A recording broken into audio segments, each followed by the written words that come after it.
Hello and good morning and welcome to this special webinar event with TicketCo. My name's Steve Hargrave. This is that awkward beginning stage whilst we wait for people to shuffle in awkwardly into the back of the virtual auditorium. We can't see you though, so it's slightly different from real life. Good morning to you. Hope you're all doing well wherever you are tuning in from for this special event. I'll just introduce myself quickly before we get going. I'm Steve Hargrave. I'm an arts and entertainment journalist here in London. So I've been most of my life, too many years to mention, been doing film, music, theatre, events, coverage over here for various platforms. And of course, like all of you, like what we're talking about today, everything's changed over the last year and a half. So very much an area and a topic of conversation that is fascinating to me, relevant to all of us about where we are and where we're heading. And of course, for those of us in the UK, where we are is a constantly changing sort of situation. And right now, just last night, of course, things shifted again. So we'll be talking all about that, how it affects things, and also how hybrid events, therefore, seemingly make more sense than ever. Of course, any masterclass deserves our own sort of master to come in and tell us all about the subject. Indeed, we have Mr. Simon Baker joining us today. Simon, many awards, many nominations, many more than me. I am very jealous, but yes, you have the Olivier Award and Tony Award nominations. Good morning to you, sir. How are you doing? Morning. I'm fine. When's the master turning up? Is that me? I told you I was going to build you up. Don't let us down, all right? Do my best. So I think just to begin, it would be great for those who don't. I mean, many people will know of your work or may have encountered you before in previous TicketCo events and discussions, of course, but maybe just give a brief introduction for those who may not have met you yet. Well, I principally, my life has been about sound design for the last 20 years. So I've worked across the sort of whole spectrum of the theatre industry as a sound designer. I started life as an assistant sound operator way too long ago, and then went on to design, worked for lots of different companies and in lots of different organizations. And in 2010, I went back to being a freelance sound designer and worked on, I suppose my work's most known for things like Matilda and Brief Encounter and Girl from the North Country, and those kind of events which fuse music and musicals in a slightly different way. And then because my work over the last couple of years, I'd shifted slightly into digital content production as well as sound design, because the formation of Emma Rice's company, Wise Children, of which I play a part in. And of course, then the pandemic happened. And suddenly my job as digital content creator for the company took center stage because it was the only method we had to communicate with anyone. So for the last year, however long this thing's been going on, 14 months, it feels like forever now. That's what I've been doing. I mean, it's slightly tricky because my sound design life has slowly started coming back to fruition again. So I'm now juggling lots of different things. So there's the whole live streaming area of my world. There's the digital content creation area, and now there's sound design. And I desperately try not to drop plates each day. It's a constantly spinning, isn't it, really? That's what you're doing. You do it very well. Simon won't mention it, but he won the Stage Award just this year, actually, for this very thing, for this idea of how you took theatre last year and the work you were doing with Wise Children, teamed up with TicketCo, of course, and then got going on this whole hybrid sort of event, or, you know, streaming as it was back then. I guess that sort of leads us. We know where we sit. We're going to be another month here in the UK of delaying these reopening of theatres. You know, it's going to be a struggle, of course, for everyone on so many levels. But the first sort of question, really, this buzzword that we've set today around the hybrid event, it would be good if we just begin by sort of explaining really to you what is the hybrid event. If someone says, what is it? What is it? Is it just a catchy word? What does it actually mean? Well, I think it's as theatres slowly start to reopen and we slowly start to see audiences coming back. I think there was my understanding of it was there was a thought that you could make up the numbers of people that weren't in your auditorium by live streaming that show. And it's certainly, so that fusion of having real people in the auditorium, that's a weird phrase, but having people in the auditorium, but also having people being able to watch at home gives you your hybrid event. I think that takes lots of different forms. Last week or 2 weeks ago, I did Touching the Void for Bristol Old Vic, where we tried this model. We had people in the auditorium and we also live streamed the show via TicketCo globally. I think there's other models. I think we're about to do a show at the Old Vic in London, and then another show at Bristol Old Vic, Baghdad Cafe and Wuthering Heights, the two shows we're about to do. Um, both of those shows will play in front of a live audience. Who knows what size or scale that audience will be. And then we shut the theatre for a week and we re-rehearse the show, and then we do a performance just for camera, just for live streaming. So whether that encompasses that notion of hybrid event, I'm not sure, but it's that fusion between having people back in the theatre and being able to live broadcast. I think it's slight for me, and I speak very personally, I think it's a slightly awkward way to look at it, of thinking, oh, live streaming just makes up the numbers of people of seats we can't sell. I kind of encourage theatres not to look at it that way. I think there are two separate strands happening. There's the people that are coming to the theatre, and then there's the entertainment you're providing to people at home. They just happen to be based around the same event. I think we need to move away from that idea that, oh, we're just increasing capacity and this is just a thing while COVID happens. I think that's a really big missed opportunity. Yeah, we seem to be talking a lot at the moment about, like you say, the hope, as you say, that it's not just for Christmas, as the phrase goes, or not just for COVID, as it makes sense in this setting. That, as we see, things are going to be constantly changing, and just because this magic reopening date was set, has changed again. We don't know what's in the future. So, you think we've seen, in a way, a cultural shift in terms of not just how people want to put on productions, but maybe about how people want to consume it. We know people love Netflix, Spotify, all these things, Netflix, Amazon, of course, at home. So people have maybe shifted the way that they perceive they can get these forms of entertainment. I think so. I think there's a fear from theatres that by live streaming, oh, people are just, no one's going to go to the theatre anymore, which I think is sort of fundamentally untrue. I don't think there's any proof of that. I mean, the data's still coming in. We're just about to reopen, and we'll see what impact that's made. But anecdotally, what I know is the moment we put tickets for Baghdad Cafe on sale on Wuthering Heights, the first questions into our inbox were, are you going to be live streaming this? And then you usually get a reason for why people won't be able to go and see the show in real life. And that's really interesting. And it gives you a sort of insight into what that hybrid model could become in the future. Because people write in and say, I'd love to go and see this, but I live in wherever it is, too far to get to, or I have childcare issues, or I've got no one to go with. I really hope you live stream it. This is saving me through lockdown. There's lots and lots of different reasons why people would choose not to go to the theatre. I think there's a lot of fear that it's just a money thing. It's cheaper to watch it at home rather than go out and watch it. And I don't actually think that's the true barrier. I think there's lots of reasons why people might not go to the theatre or might not go to an event, be it theatre or otherwise. I think so. I do think that hybrid model's got a lot of value as we sort of move forward, as we come out of COVID. I do think COVID has changed people's fear level. I think we have had emails, people saying, I'm not quite ready to go back out yet, or and I think that's really important, especially if you're a funded organisation like we are at Wise Children, like the Bristol Vic is.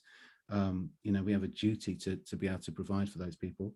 So I think there's lots and lots of reasons why that hybrid event is going to be really important as we look forward to the future.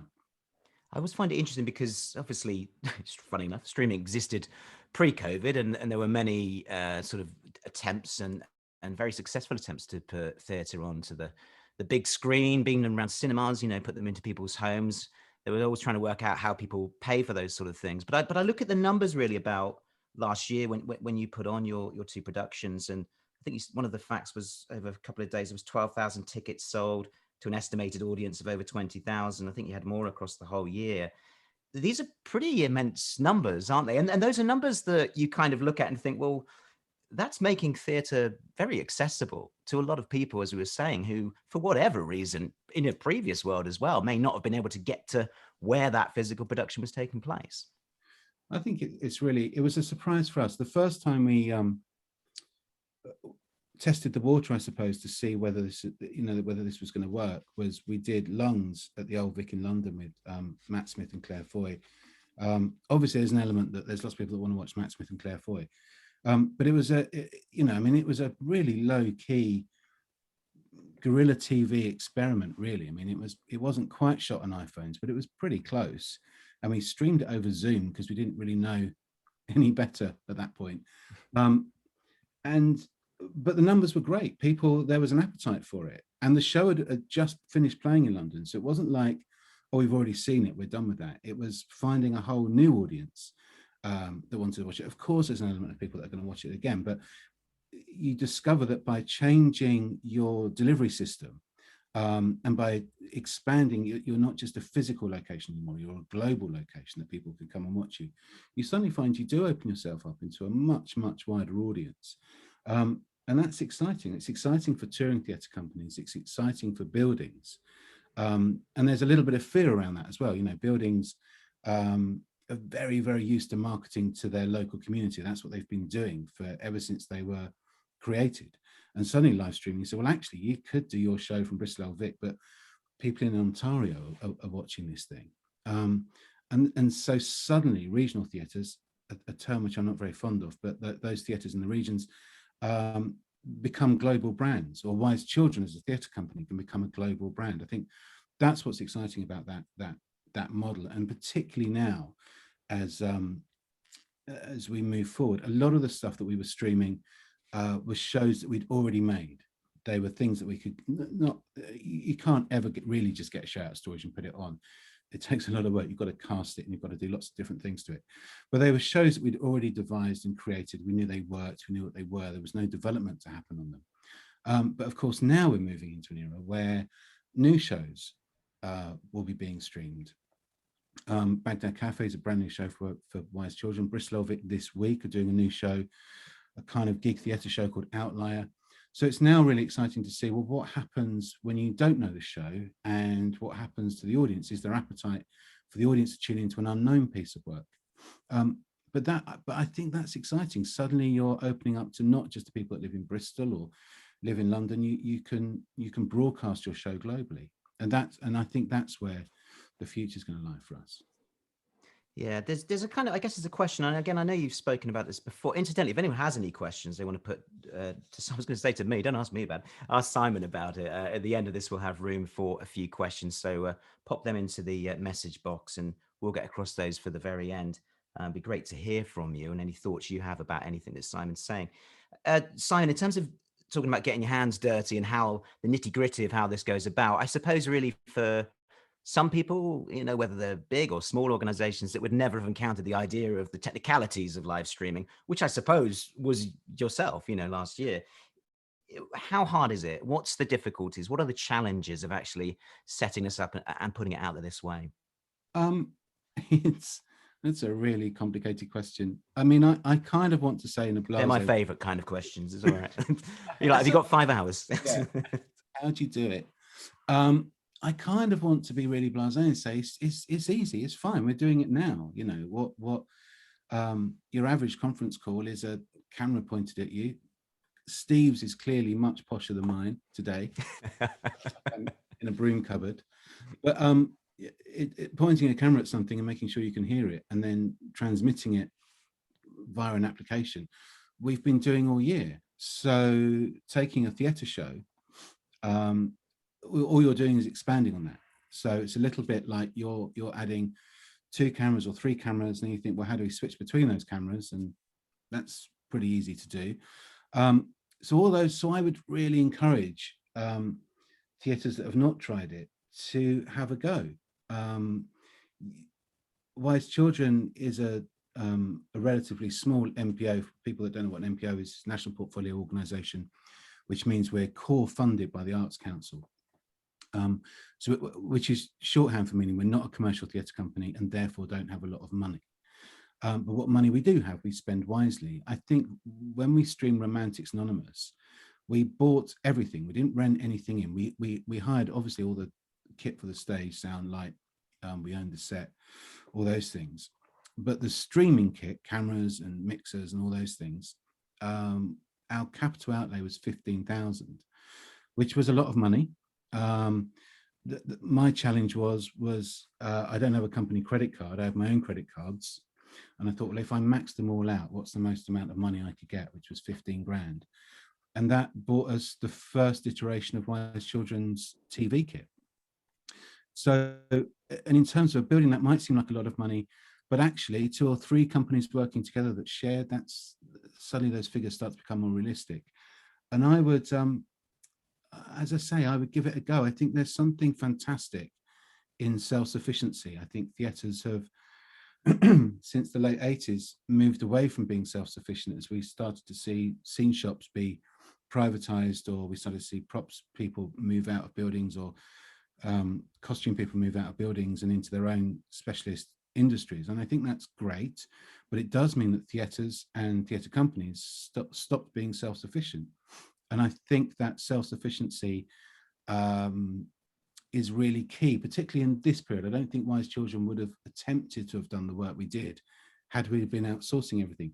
It's not to say that you can't outsource. There are some fantastic companies around, but that self-sufficiency has one key thing in which it places the control back within the creative team, back within the people that have made the show, which allows you to experiment a bit more. It allows you to be either braver or more fearful, or but it allows you to do that. It means you don't have another voice that's been parachuted in dictating how something should be done. And I think for the smaller companies, it's not going to work for everybody. It probably doesn't scale up particularly well. But I think for companies of our size, or as I say, the regional theatres, if I could think of a better word for them, I think it's actually I think that's really exciting. So I think that self-sufficiency is good. There's lots of great kit around. Blackmagic kind of changed the market. Suddenly cinema cameras, film cameras, which would have cost 25 grand and another 25 grand for a lens and needed 3 years at film school to learn how to use, Blackmagic developed a product which, reduced that price to, £1,200 and a £700 lens and a decent tripod, and not 3 years at film school, but lots of YouTube tutorials, and you could get a pretty good shot. So then the next thing is creatively, how do you capture that show? And by being self-sufficient, that's down to you to define. That can be something as simple as, let's put a camera on the circle front and another fixed position left and right by the cross arch, and we'll toggle between them. That gives you a show. That, or you can take it to extremes, which we did.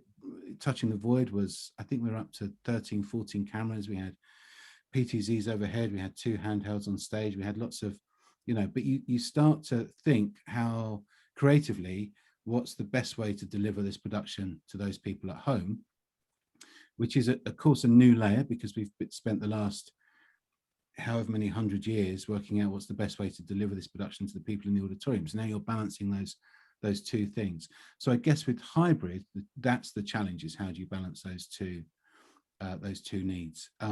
And largely, in truth, that comes down to who are the actors playing to, and is that important? And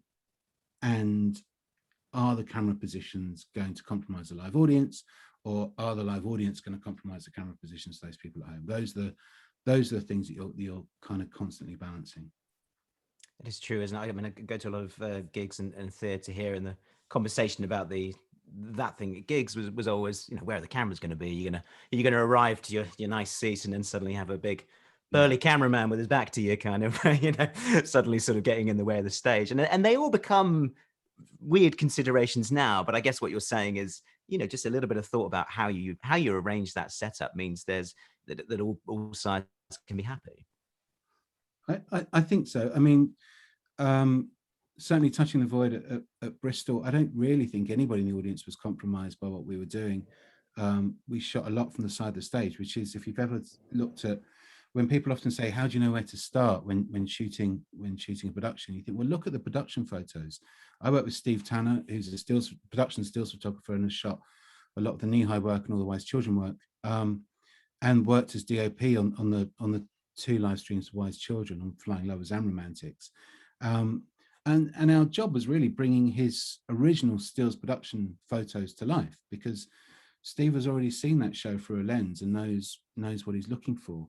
And that's a really good start. And shooting from the side stage is a great shot. Firstly, it's the thing that the audience don't usually get to see. So you're suddenly seeing angles which the audience can't be part of. You're much closer to the action.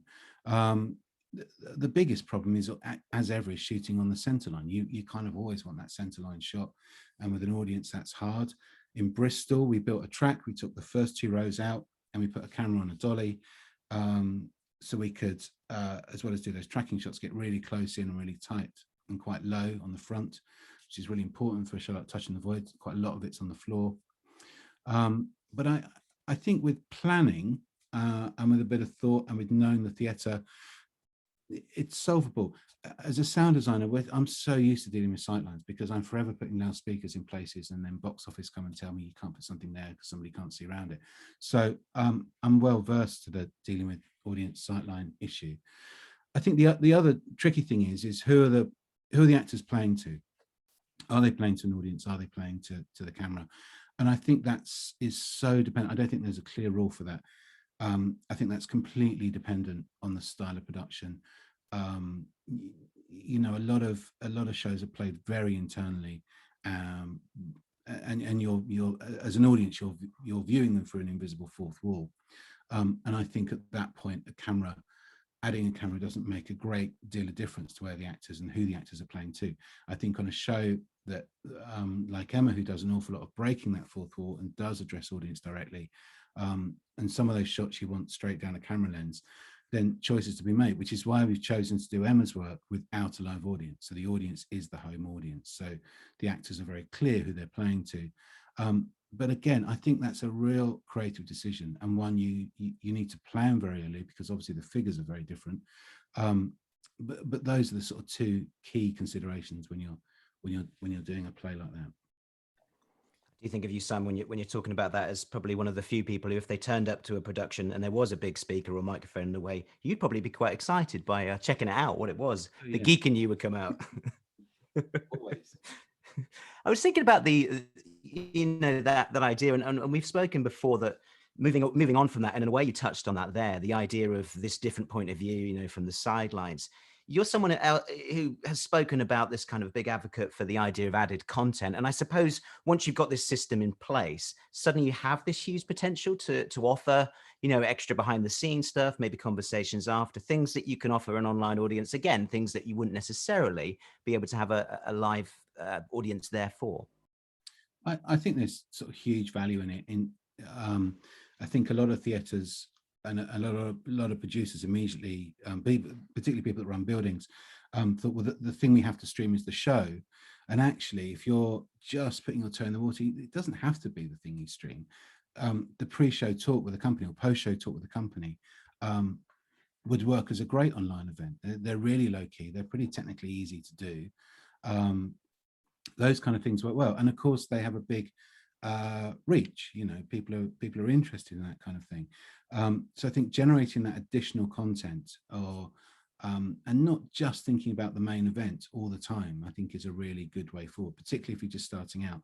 But also for that, in terms of your audience development and audience outreach programs, those things are really valuable, and you can keep expanding those things. You could just make digital offerings which aren't necessarily connected to the show. Theatres could be doing rehearsed readings of all those scripts that are submitted to the literary department each year in order to give some new writers an airing.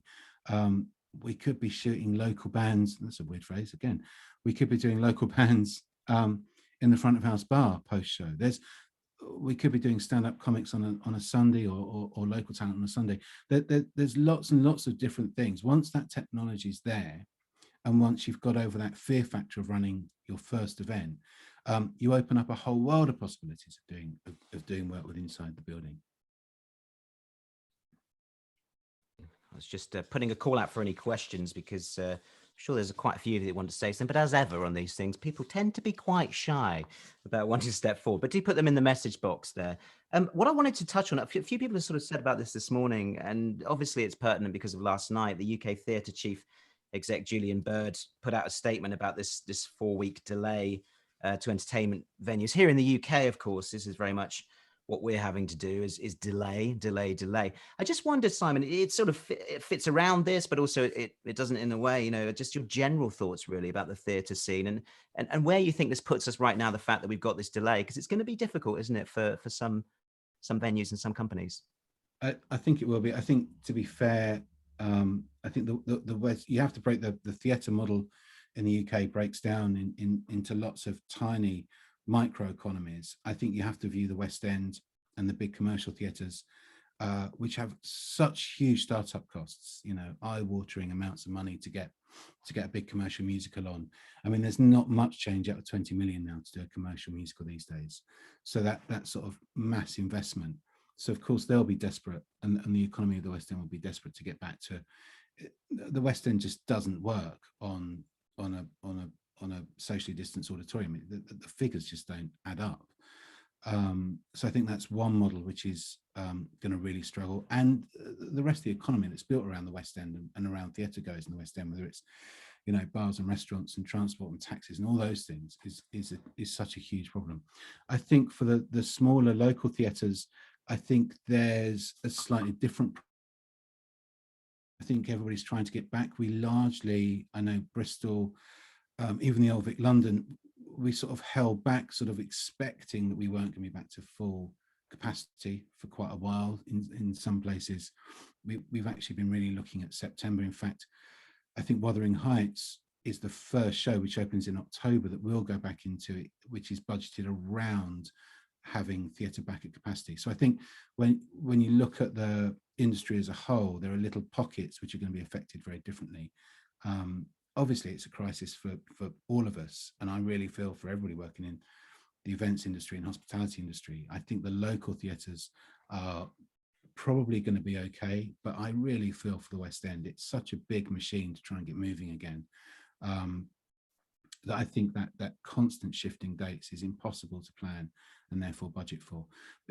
And we're losing people out of the industry. People, as furlough. A lot of people in the UK will have slipped through the cracks of that net. That's wrong. But will have won't have really received any money. It's a big freelance community of which most people weren't able to claim anything, and people have found other jobs. It's actually now really hard to staff shows, which is one of the reasons that Wise Children went into live streaming. It's why partly the Old Vic went back, which was to be able to employ staff, and it was as much for the theatre community to get people back to work and to say, come on, you can do this, people, as it was for the audience at home. Yeah, we don't mind you mixing the metaphors, because it's that kind of year, cracks in nets. It's all relevant. We can invent new ones. We've got quite a few questions coming in, actually, which we'll try and get through quite fairly quickly. We don't want to go on keep you too long today. Everyone's very busy. Philip Kingscott, thanks for your question. He's trying to broadcast a small scale event that will have a live audience. How do I make the online audience feel included without disrupting the experience for the in-person? We've sort of touched on that, but as you say, it's a bit of give and take, do you say, in terms of making sure both sides are happy?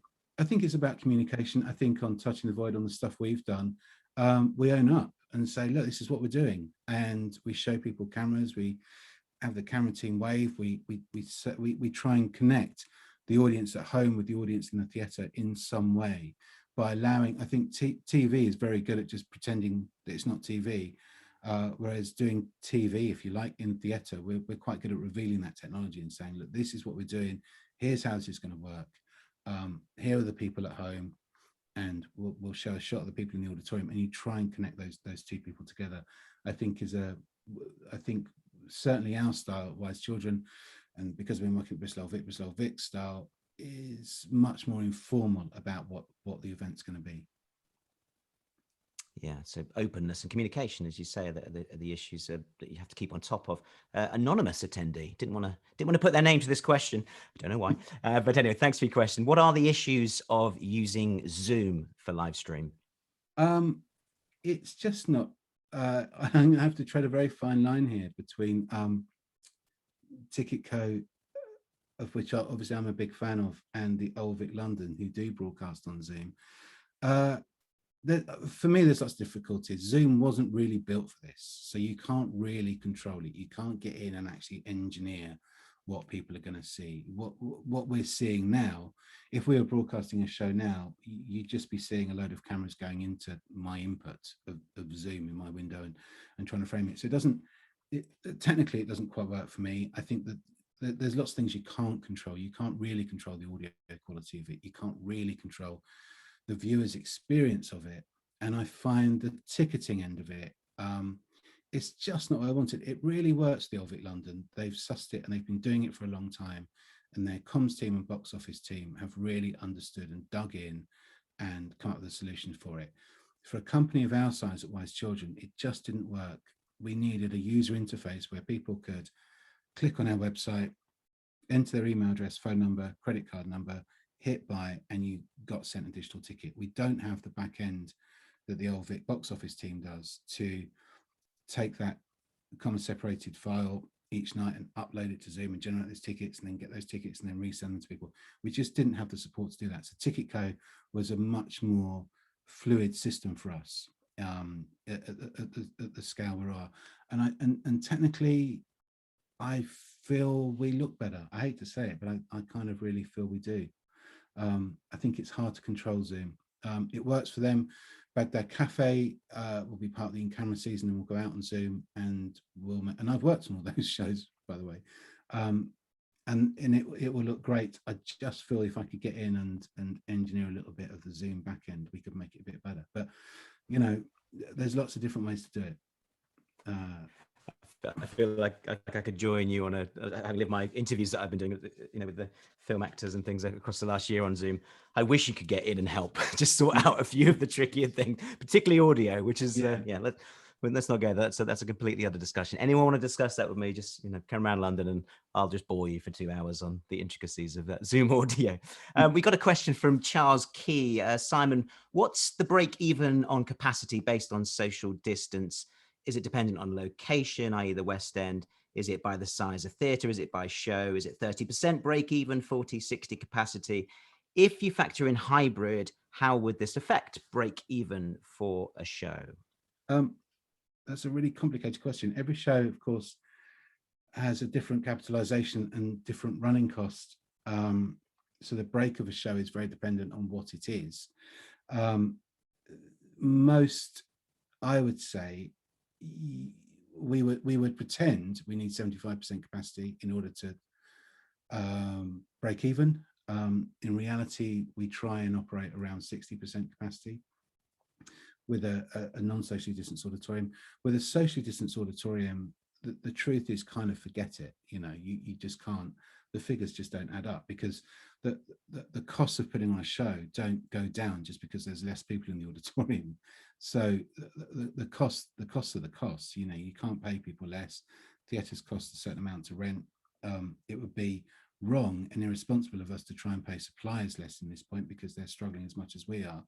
So having said that, Romantics Anonymous, with no audience, had a budget of 150, 160,000 maybe. I say budget, that's how much it was going to cost.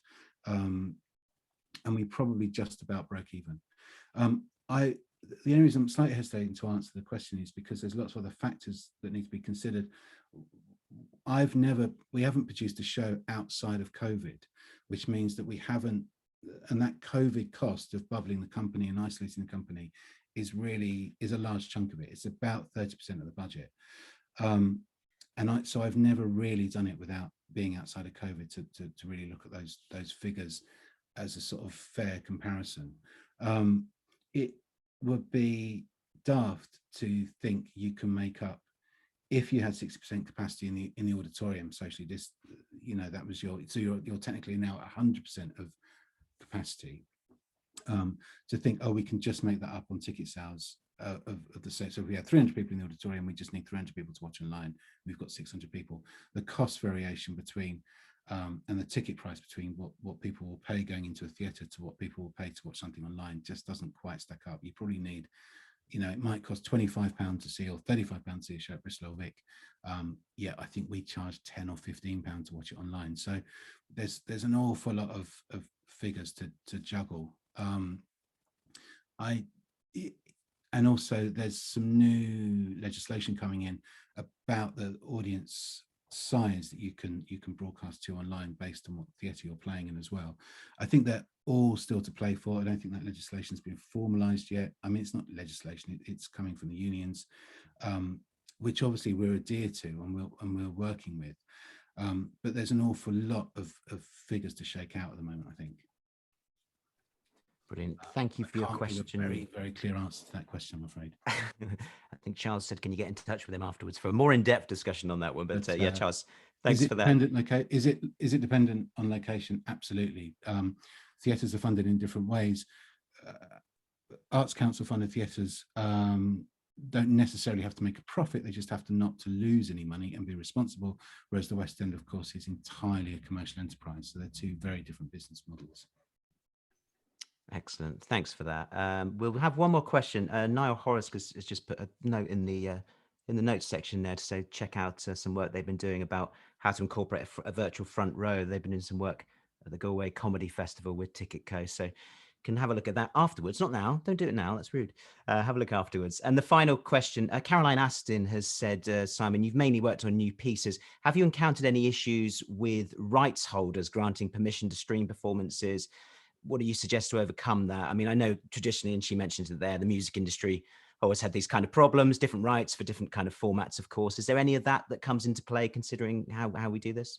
I think working with authors and writers, I think those deals are done up front at conception stage.